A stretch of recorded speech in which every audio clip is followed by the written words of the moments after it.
When 21-year-old Deborah Fernandez-Cervera left her home to go out for a run on April 30th, 2002, she planned on returning home to watch a movie. But she didn't know she would never return home again. 10 days later, her body would be found approximately 40 kilometers, 25 miles from her home. It would take another 10 years before critical evidence would be discovered and rediscovered in her case and be presented to the courts. Despite DNA evidence and substantial circumstantial evidence, her case would be closed for the second time in October of 2024, leaving Deborah's case still unsolved. On April 30th, 2002, Deborah Fernandez-Cervera, a single 21-year-old woman from the Alcabra neighborhood of Vigo in Spain, left her home to go for a run. When she failed to return and no one had seen or heard from her, her family filed a missing person report the following day. 10 days later, her body was found in a ditch off a road in Orozal, approximately 40 kilometers, which is 25 miles, from her home in Vigo. Her body was found naked and covered in vegetation. They discovered a used condom containing semen near her body and later discovered semen on and inside Deborah. They believe the scene had been staged to make it look like it had been a sexual attack. Deborah's body also showed signs of being frozen or refrigerated prior to being placed in the ditch. No injuries or strangulation marks were visible or discovered on the body, and a cause of death was initially reported as unknown. Police ruled out a sexual assault and suggested a sudden death. Deborah's family was very active in advocating for her daughter and trying to seek answers. They paid for their own investigations, which returned information that led them to believe that Deborah did, in fact, have injuries suggestive of defensive wounds. They had collected DNA samples from a screening of possible suspects and determined that it did not match the DNA extracted from the 2 semen samples found at the scene. In 2006, they decided to look at Deborah's computer, but nothing was revealed from that investigation. In 2010, Deborah's case was closed. It was not until November 7, 2019, that the case was reopened due to the family presenting new evidence. The family was also able to get Deborah's body exhumed to have another autopsy performed.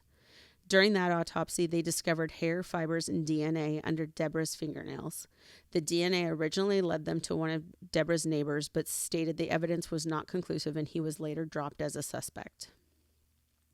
On September 9th, 2022, additional items of evidentiary value were found when the Centralized Specialized in Violent Crime Unit records were being digitized.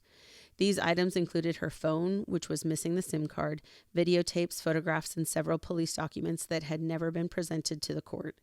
Additionally, the results of the hard drive examination were discovered as well. It had been determined that parts of the hard drive had been erased. The main suspect in Deborah's death had consistently been her ex-boyfriend, Pablo, who reportedly provided his DNA for comparison on 3 separate occasions: in 2002 when she originally went missing, 2010, and again in 2022. Pablo's DNA reportedly did not match any of the DNA samples that had been retrieved from either of the 2 semen samples or the hair and DNA samples from under Deborah's fingernails. Pablo had owned a deep freeze-style freezer, which had been given to a friend shortly after Deborah's body was discovered. This was a large circumstantial piece of evidence in her case against Pablo. However, no evidence was able to be recovered from the freezer when it had been investigated years later. His vehicle was also not looked at until 8 years after she had been found dead in the ditch. In 2024, the family requested dismissal of the case again in order to make it public. The courts agreed to the dismissal, ruling that the evidence gathered against the only suspect is not sufficient to make a plausible accusation of a specific crime. They concluded that there was no sufficient and compelling evidence to charge him. They stated that neither the testimonies gathered nor the exhumation of the victim's body, nor the inspection of a freezer once owned by the suspect yielded any positive results for the investigation. They concluded by reiterating that mere suspicions are insufficient and that of a certain qualitative level of evidence must be reached. It must be solid and lead to a sufficient level of probability of guilt exceeding mere possibility. So one of the things that I found really interesting about this case is the difference between the Spanish justice system and the U.S. justice system. And one of the biggest things is that homicide murder cases in Spain have a statute of limitations. And in the United States, they don't. There's no statute of limitations on homicide or murder. So the interesting thing about this case is that it was closed in 2010, reopened in 2019, and then closed again in 2024. And I read a couple different things, and I'm not sure. A lot of this was in Spanish, so I'm not sure if it was lost to translation. But I read one of two things, that either the one main suspect, who was the main suspect through the whole case, that since he was still a suspect when they closed the case, that he could still be prosecuted for this. But I also read another article that said that since the case was closed, that and the statute of limitations had run out, that nobody could be prosecuted for this, that they could still investigate it and still determine who was the person who committed this crime, but that no legal action could be taken against this person, which I think is really interesting. If anybody from Spain is watching, please let us know about this. If you can clarify that for us, I'd appreciate it. But what are your thoughts on just the difference between the U.S. and the Spanish justice system? So it seems, and I think that this is a really good case to talk about this for, because it seemed like because you had a statute of limitations, which I think made everybody, especially the family, feel like they had a race against time. But then also I read that there wasn't, like, in that area, there wasn't a homicide division at all. And so her case kind of bounced around a lot. And so at least from some of the things that I read, it's appeared as if some things got lost in the movement of who actually took her case and who investigated. But no, I definitely think it's very strange to have a statute of limitations on homicide. Yeah, I think that it makes it not that, because what is it, 22 years is the statute? No, it 24? was, I believe it was less than 22 years, because the case had been closed. They had compelling evidence to reopen the case. Yeah. And then I believe because they had a suspect, that they were able to, because they were going to bring him in. Mm-hmm. He had been brought in as, her ex-boyfriend had been brought in as a witness for witness testimony, but then he was brought back in as a suspect to be questioned as a suspect. And I believe that enabled them to prolong the investigation beyond the statute of limitations. I think the statute of limitations, based on what I read, which is very different than from here, which is why it's a little bit trickier for us to really comment on certain aspects of this, but is that if they had compelling evidence, if they had a suspect that required questioning, that they could extend that, that the statute of limitations, like that clock wasn't technically running like during that time. Okay. I may be wrong about that, but that's the gist of what I got from the information that I read. But the interesting thing too was just the timeline of this. A lot of the articles I read talked about the timeline, and we'll post that on our website as well. But her death was in 2002. Mm-hmm. They didn't check her hard drive until 2006, and then none of that information was presented to the court, which is different than the U.S. too. Here, the police department would do the investigation. They are not presenting evidence to the court every time evidence is procured. Like, it's just included into the investigation, and then you don't go to the court system until somebody is arrested and put on trial. So that's another difference here, is from what I read, any piece of evidence was presented to the court, and the testimonies were presented to the court. So the whole court system there sounds like it's run very differently than it is here. So there's a lot of it that maybe I don't quite understand as far as the procedurally, but so her case was closed in 2010. They never really got any of the results of that hard drive investigation that they did in 2006.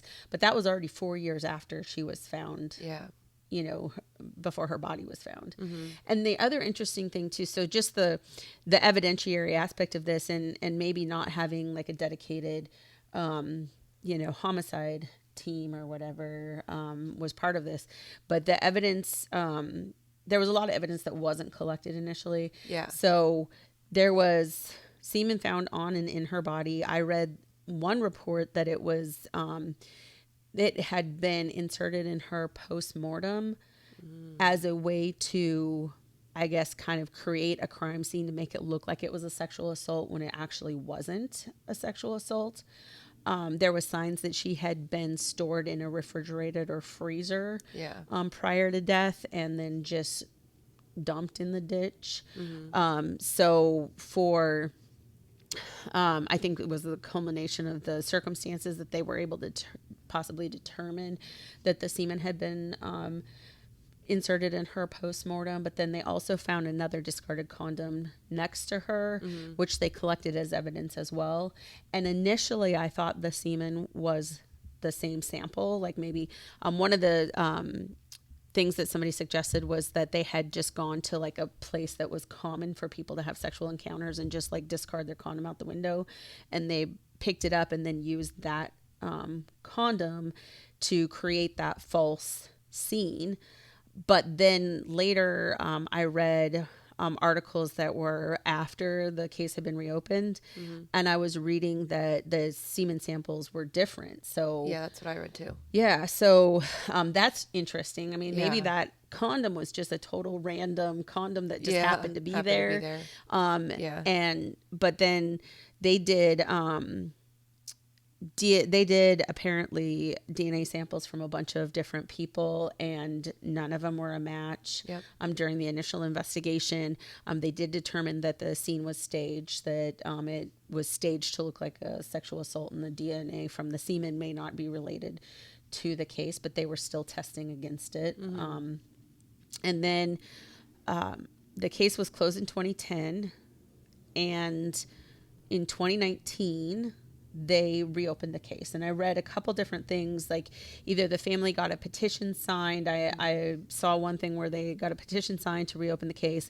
I heard one thing where they had like over 200,000 signatures to reopen the case. But then I also read an article where it just said that they had compelling evidence that they were able to, get the case reopened. And one of the articles I read, the compelling evidence was that she had actually gone to that video store and rented the movie Amelie that she had told her, I think it was her cousin. And a neighbor, that she was going to go home. And I think the video store was relatively close to her house. So that was interesting. I was curious about that, whether she actually made it to the video store and rented that video. And apparently she did. And that was part of the reason they were able to reopen her case in 2019. Then the family also petitioned successfully to get her body exhumed and re-examined.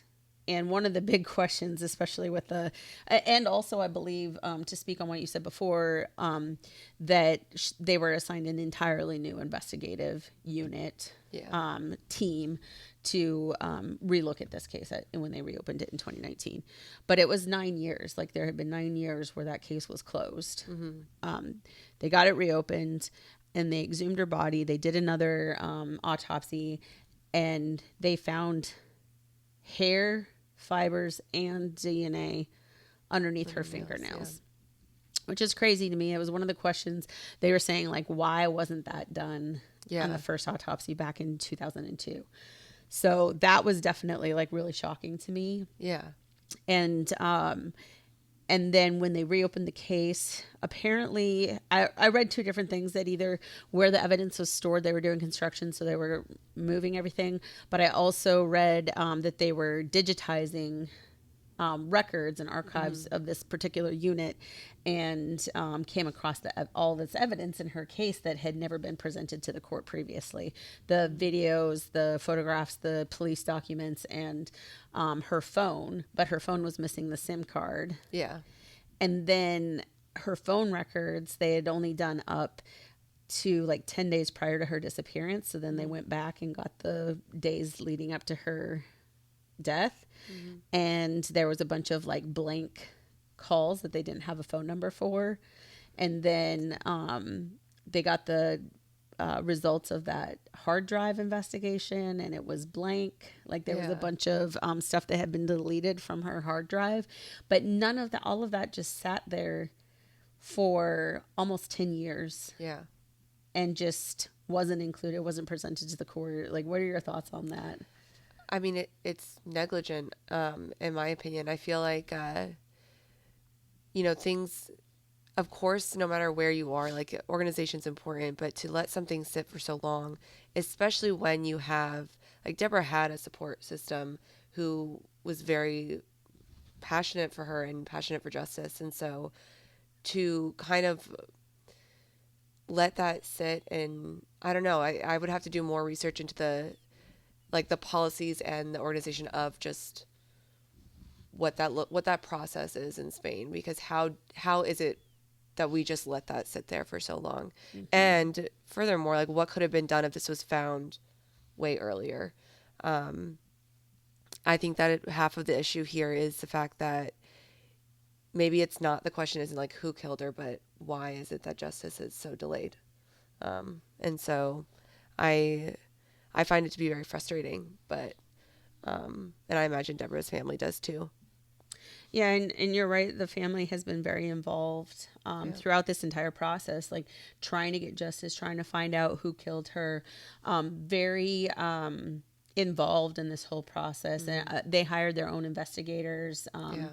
You know, like I said in the intro about, you know, how they discovered that she potentially did have defensive wounds.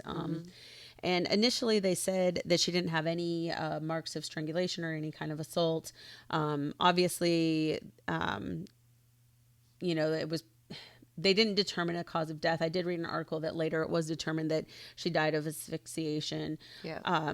But we don't know exactly like how that, you know, occurred.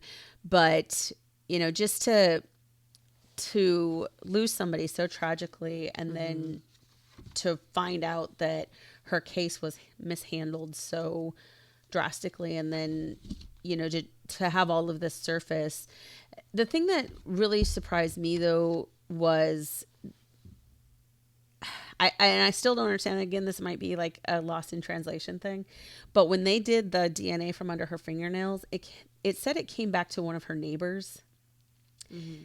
And I don't understand how they had a link to one of the neighbors with DNA underneath her fingernails, and then they somehow decided that it wasn't conclusive and they were able to just dismiss him as a suspect.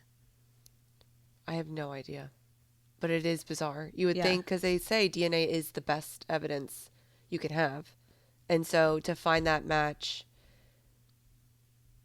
And I mean, skin can end up under somebody's fingernails for a variety of reasons, and not all of them necessarily are, you know, criminal or, you know, sure. But if she didn't have any connection to this person, she wasn't in a relationship with this person, she wasn't recently in a fight with this person, then how did his DNA end up under her fingernails? And they originally said it was a match to him, but then they said that they couldn't conclusively say that it was his DNA, and that didn't make sense to me. And again, like, that might be something that's lost in the translation, but that was something that I thought was really peculiar.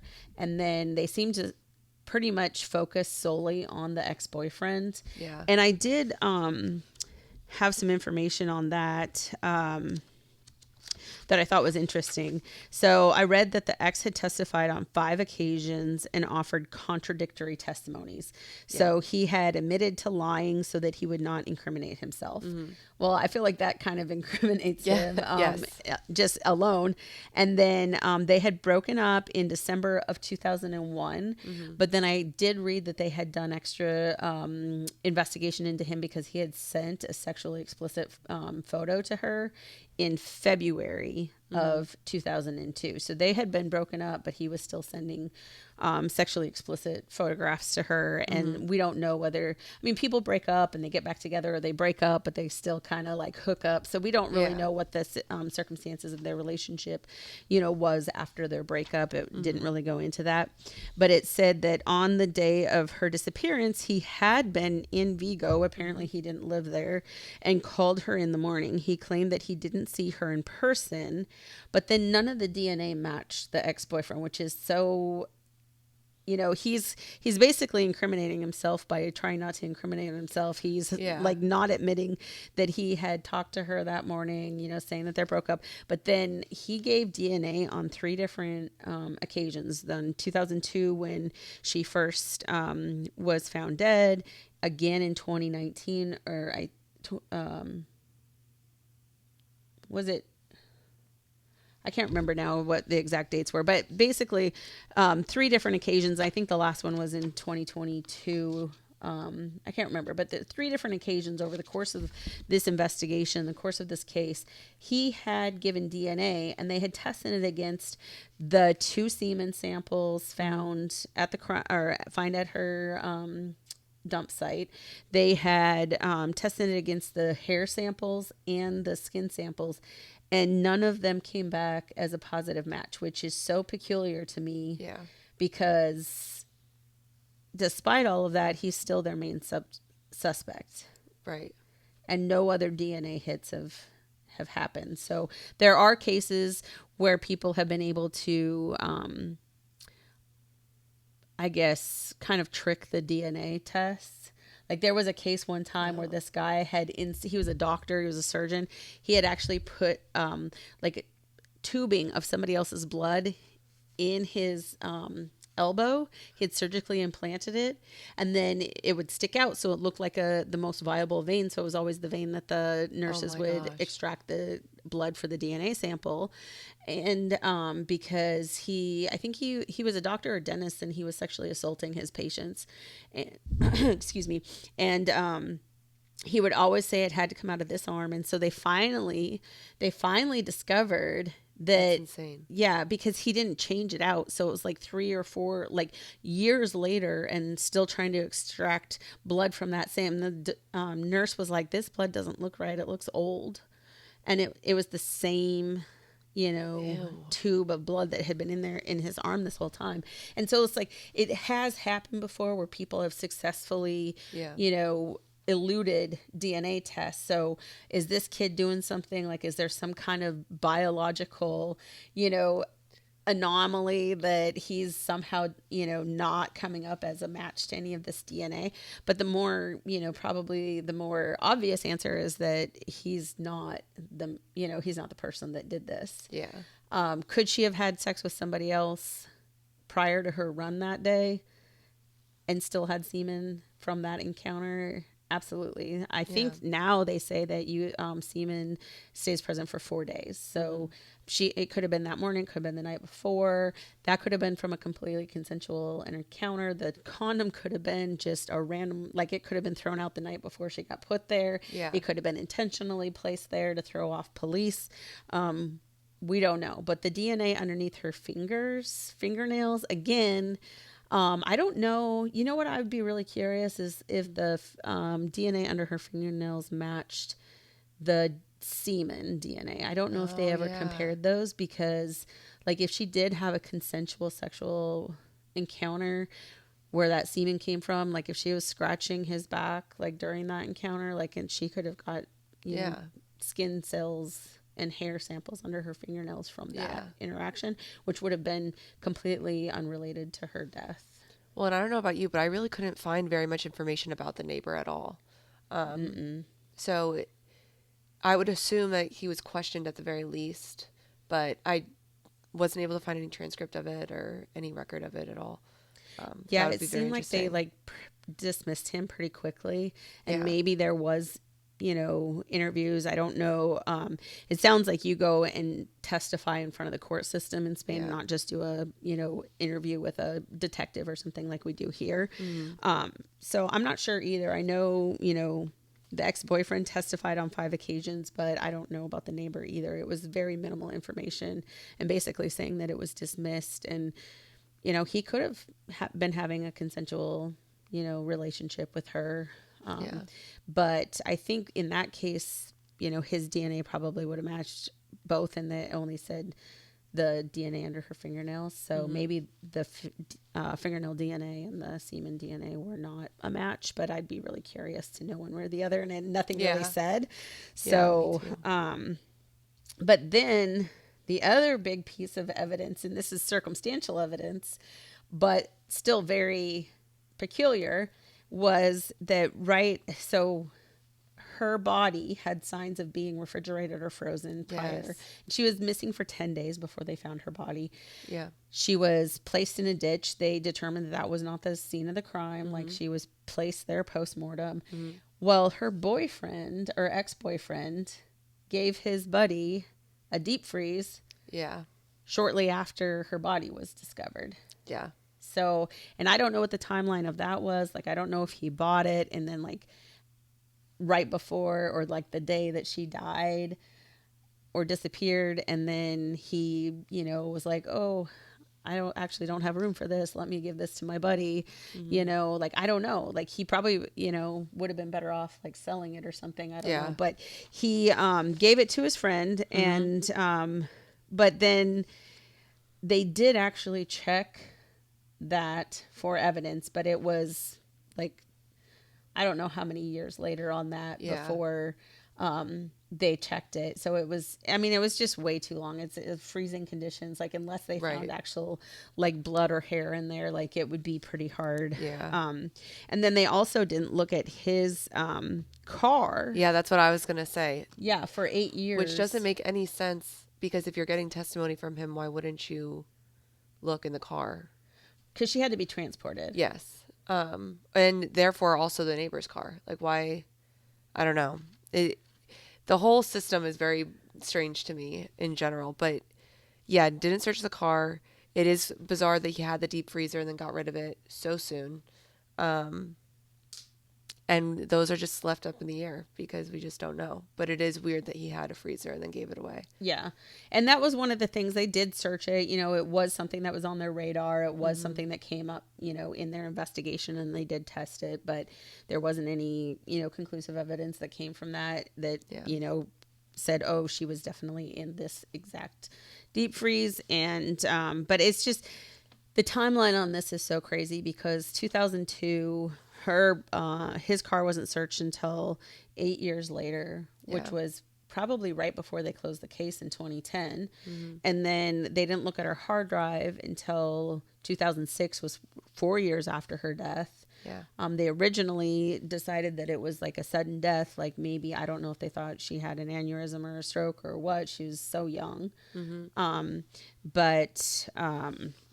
Yeah, it's just, for me, it's just, there's so many things that just kind of weren't done in the very beginning of this investigation, and the fact that they just sat there until, something happened. And meanwhile, this family is just devastated that they've lost their daughter and under such horrifying circumstances and, just want an answer. But the craziest thing to me is that the DNA doesn't match any of the DNA samples, from the scene, from her fingernails. Like, none of them match the ex-boyfriend. Right. So could it have been just a total coincidence that he had this deep freeze that he got rid of right after her body showed up? Like, or could he have killed her and all of the DNA samples were either coincidental, like the condom, or, she had consensual sex the night before and the fingernail DNA and the semen in her body were from that consensual encounter. Maybe he, saw that happened and then was angry about it and, killed her the next day. And he was lucky enough not to leave any DNA trace. Maybe him and somebody else, could have done something. Yeah. And the DNA, is one of his buddies or, something like that. It's just, there's so many holes in this case. And then the fact that nothing was really addressed in a timely manner.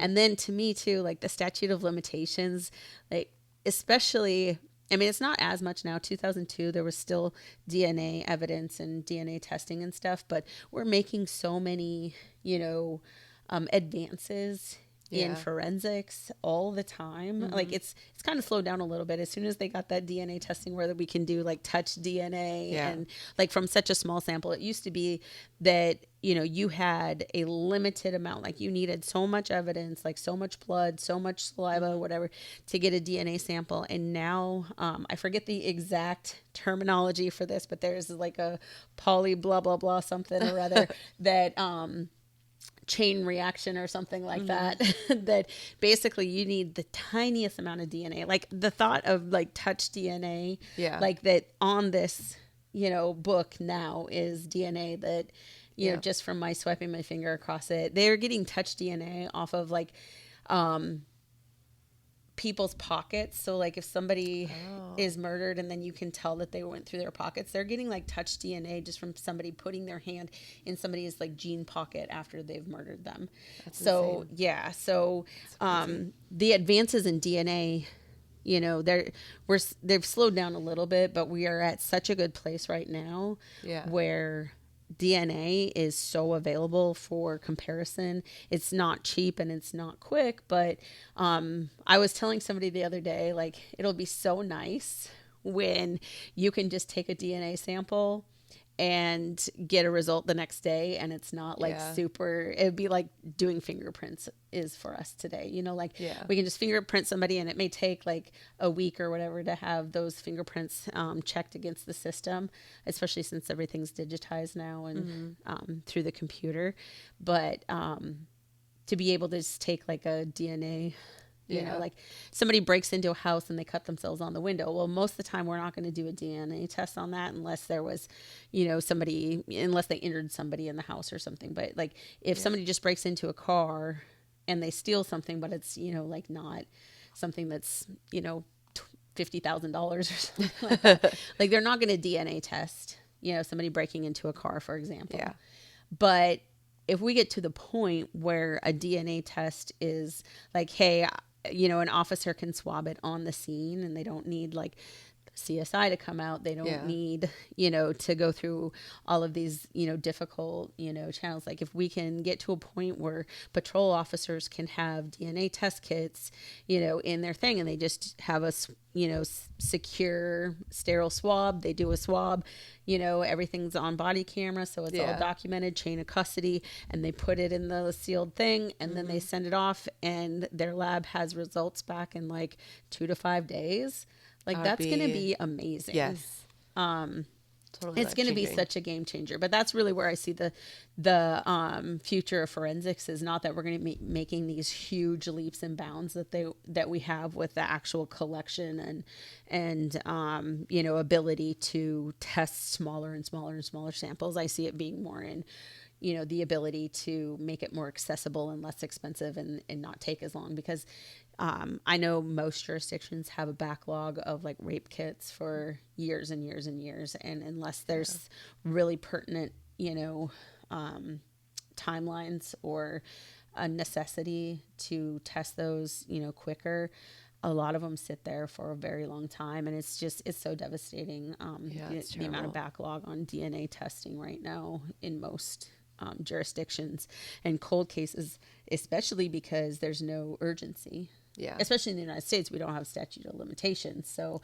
cold cases, like you can send that evidence off and it could take like 2 to 5 years to get DNA back. That's so crazy. Yeah. So that's what's crazy about this is that none of that DNA matched. Yeah. And then I don't know also another thing about Spain that I don't know, like, do they have a DNA registry like we do here? Because anybody, and this is still state by state, but most states have adopted that if anybody is convicted of a violent crime, their DNA has to go into the system. So if somebody's convicted of a rape, somebody's convicted of a violent assault, aggravated assault, homicide, you know, anything like that, then their DNA goes into the system. And that way you get hits if there, you know, is any previous crimes or future crimes that have been committed by that person. Mm-hmm. Well, I don't know that they have that in Spain. Yeah, I have no idea either. So I would hope. Yeah, I mean, a lot of countries are adopting that, but that's something else we don't know either, because they tested it against the samples that they collected through the screening that they were doing, but do they have a system where they can enter it and it'll check it against, you know, everybody in that country? I'm not sure, because I read something that said they had like 30 people offer up their DNA to test against. But then it's like, are these 30 people just random people in that area? Or is it 30 suspects? Like, what does that really bring to the investigation if you know you're innocent? Like, if I'm, you know, the sister of her or the mother, like, do you really even need my DNA? Like, it would, I don't know. Well, and I think those were taken, and I may be wrong, again, with it being, you know, just trying to read. I'm not fluent in Spanish, and most of these sites were in Spanish. So I don't know if maybe the translation that I got was not accurate, but I believe that those initial samples were prior to the fingernail DNA that was. Yeah. Yeah. So, and again, like, it's just so hard to say, like, was that scene staged? That was their theory, was that the scene was staged, that her body was placed there and it was made to look like she was.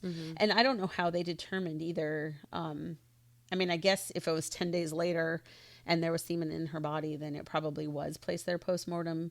But if it had been in there and then she was frozen. Right.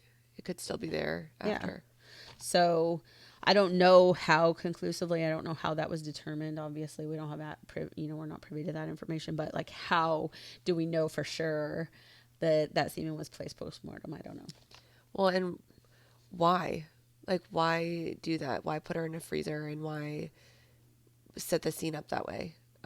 It doesn't really make a whole lot of sense, other than the fact that maybe the whole point is to give conflicting DNA evidence so that everybody's so focused on that, you kind of lose track of the people in her life who could potentially have done that to her. Although I personally don't know how you would plant DNA underneath someone's fingernail. So yeah, I mean, that should have to be an oversight. You could do it. Yeah. Like, if you were just like, laying there, I could take your hand and I could scrape your fingernails against my skin. But why would you do that to yourself, right? Like, you wouldn't do that to yourself. Like, you're not going to plant like skin cells and hair like samples underneath somebody else's fingernails. Yeah. But again, that could have come from a perfectly consensual, innocent, interaction that has nothing to do with her murder. She could have gotten into a fight with somebody and they could have got into like a cat scratch, kind of fight with somebody. And that was completely unrelated to her murder. But I just have a feeling like there was no report of that morning. She had been out for a run. She saw her cousin and another neighbor, I believe, or her cousin's neighbor. I'm not sure. But I think that if she was going to, like, if she had gotten into a fight, she probably would have like called somebody or told somebody, like, I just got, and plus there would have been signs. Of course, they did say that like ultimately she possibly did have some defensive wounds, but yeah, I mean, the DNA under her fingernails, like, that's probably most likely from her assailant. The semen could have been placed post-mortem and the condom could have been intentionally placed there. It could have been a complete coincidence, but they were saying that, she was found nude too. So, that it could have been staged to look like it was a sexual assault or a sexually motivated homicide when it may not have been. And, it's pretty common to put somebody in a freezer, unfortunately. Well, and the other thing is too, is I imagine if it's not the ex-boyfriend, someone would want to stage it as a sexual assault so that he would become the number one. Well, a lot of stranger sexual assaults happen too, like people that are just like running through the park or, like, it's pretty common. I mean, I hate to say that, but it is pretty common for women to be out for a run or a walk and to get sexually assaulted. It's if they're out by themselves, and it happens more often than it should. And even one time is more often than it should, but it's not like this has never been heard of before. But at the same time, if it had been intentional, they might have had a plan. If it was unintentional, they might have just panicked and stuck her in the freezer because, like, oh, I didn't mean for this to happen. Now what am I supposed to do? I'm panicking. I'm freaking out. Like, just throw her in the freezer because I don't know what else to do right now. So it's hard to say. Like, there's a lot of mysteries with this. The case is closed again. I found it interesting that the family was the one that asked for it to be closed, but they said so that the case would be public, and that's really interesting to me because that's one thing. Like, for all of these cold cases, the case files are not public. They're not public knowledge. They're not available to the public. They pretty much keep the active cases, even if they've gone cold, like, they keep them pretty locked down. A lot of this information doesn't go out to the public. So for the family to say, like, yeah, we want it to be closed so that it is available to the public so that people know what the circumstances are, and maybe somebody that knows something will be like, oh, like, there's information here that I didn't know about previously, and now I'm gonna come and give a tip, but I am curious to know, like, if they can, even if they can at this point, positively ID the ex-boyfriend as the suspect, which the DNA stuff is so, like, interesting to me, because how did he not, especially under the nails, like, and the neighbor, came back as a possibility for that. That's very confusing to me. But I just, I just wonder, again, because the Spanish legal system is so different than ours, is if they were able to determine, or if he confessed, like, could he actually be convicted of this? Yeah, I don't know. And then at that point, why not just own up to it? Yeah, because I mean, he's still probably not going to, because then he's got the public shame and he's going to be known as a murderer and have that reputation or whatever, and then he'd be a suspect in the next time. But maybe knowing that he can't be taken down, maybe he won't announce it to the world, but maybe he'll admit it to somebody. Yeah. Just like a false sense of security. Yeah, but I'm curious about that, because I like I said, I read conflicting statements that either he could, because he was still an active suspect when they closed the case, and somehow that, like, overrides it. But it made it sound like even if they came up with, like, maybe a DNA hit for the DNA under her fingernails for somebody else, that person couldn't be convicted because they've already closed the case and the statute of limitations has run out. And that just blows my mind. Yeah, that's horrible. So, but it was a very interesting situation. It's like 22 years and the case has been closed and reopened. I think I read that it had been, like, falsely dismissed like 15 times because of issues with the evidence and just all these things. So, and I think I read that it was like one of the longest cases, and I think because they were able to close it and reopen it, and kind of work around the statute of limitations on that.